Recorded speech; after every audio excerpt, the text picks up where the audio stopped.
What's happening in the bond market? What happened in the bond market overnight, and for that matter, in the run of the last couple of sessions, right? This isn't just sort of a mild stomach upset, right? This is like full-blown food poisoning. We're rushing here. The bond market is.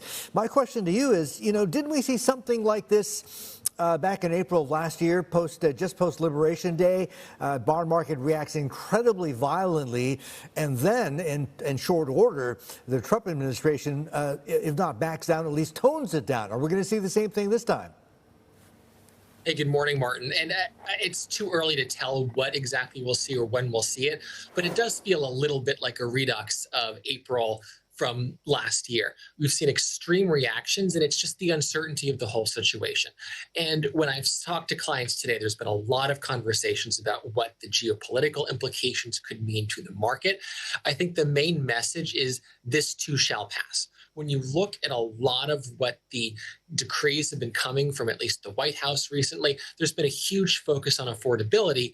And now we're adding in this added distraction on the geopolitical front with respect to Greenland and tariffs that sit directly at odds with affordability and what needs to be accomplished for Republicans to win in the midterm election. So we don't know how all of this is going to end, but the market's had a really good run. It's time for some of the extended positioning to be taken out. I think that's what we're seeing. There's been adverse reactions to yields, especially the uncertainty from Japan and how that ripples into the rest of the world.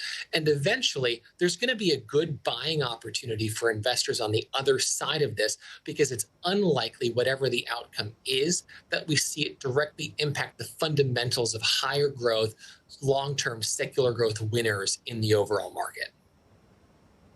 And let's talk about those buying opportunities. You say play offense or defense with the defense. And I'm thinking about a lot of European names as well, just because of this sort of U.S. versus Europe geopolitical complexities that we are dealing with.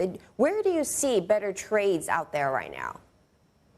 That's exactly right, Sherry. Across the defense complex, there's been a really strong bid this year, just given the continued geopolitical fracturing that we're seeing.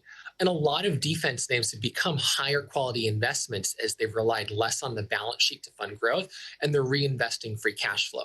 Europe and Asia actually are, I think, two of the strongest contenders to see continued growth across the defense complex, and particularly companies that are integrating artificial intelligence and really improved technology through communications into what they're doing. So there's a number of names that will benefit from just the massive amounts of government spending that are going to take place globally. And of course, the U.S. talks of increasing the defense budget from $1 trillion to $1.5 trillion. That is meaningful, and that's going to accrue to a number of different winners across the board. So I really like the defense complex. I particularly like looking at how robotics are being integrated into defense, drones, both counter drones and offensive drones. And I think you can play both defense and offense by having a defense exposure in your portfolio. All right, sounds like a game plan. I hear you. I mean, if there is a drawdown, it's going to be an opportunity. But, talk to us about the trigger very quickly. And is it going to be the long end, the long bond? Because, we're nudging 5% again. And for a lot of folks, that is a psychological level. That's a tripwire. Is it for you? And if that does happen, we get a drawdown, how bad is it going to be? So yeah, I think 5% at the long end is certainly a psychological level that we need to monitor. Moving to 4.29 on the 10-year today was certainly not constructive, and I think that's why you saw what seemed to be a little bit of an ease in the sell-off accelerate later in the day.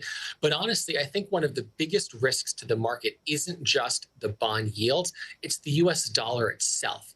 Before today, we were looking at some strengthening with respect to the dollar.